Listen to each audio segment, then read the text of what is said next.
শ্রেণীর ছাত্রছাত্রীদেরকে জানাই আন্তরিক শুভেচ্ছা অভিনন্দন। তো প্রথমে ভিডিওটি দেখার আগে অবশ্যই চ্যানেলটিকে সাবস্ক্রাইব করে ফেলবে ও বেল আইকনটি অন করে দেবে।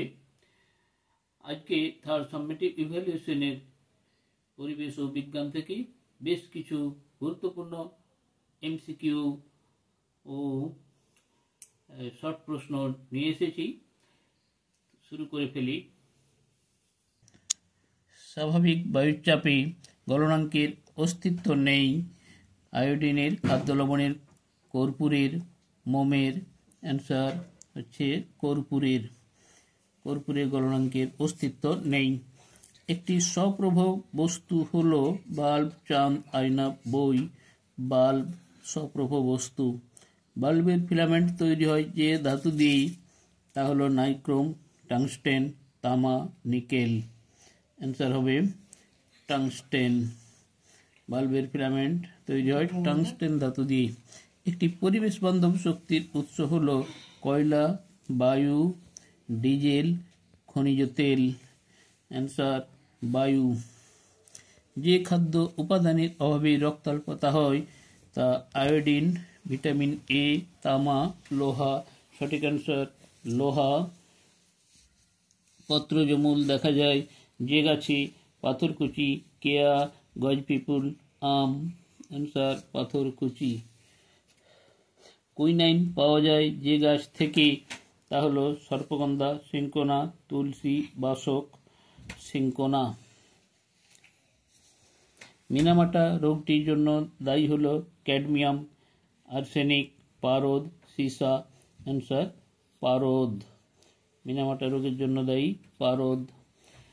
এরপর ভিএসকিউ,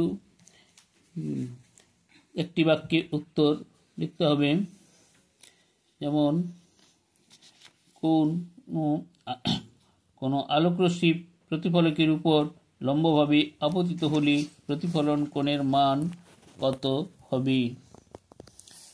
আলোকরশ্মি প্রতিফলকের উপর লম্বভাবে আপতিত হলে প্রতিফলন কোণের মান হবে 0 ডিগ্রি।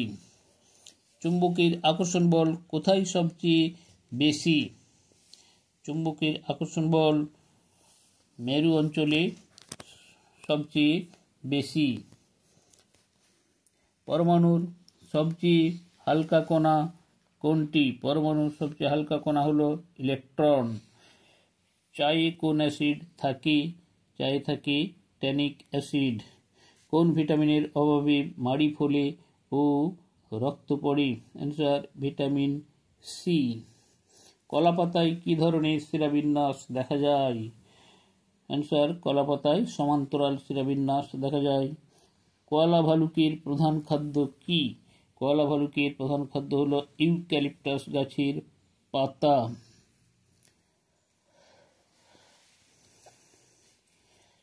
কোন ব্যাকটেরিয়া দুধ থেকে দই তৈরিতে সাহায্য করে?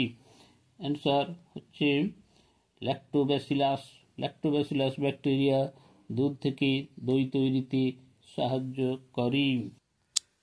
তো ভিডিওটিকে অবশ্যই বেশি বেশি করে লাইক, কমেন্ট ও শেয়ার করে ফেলবে। আর পরবর্তী ভিডিও দেখার জন্য অপেক্ষা করবে। আজ এই পর্যন্ত। সবাই ভালো থাকো, সুস্থ থাকো।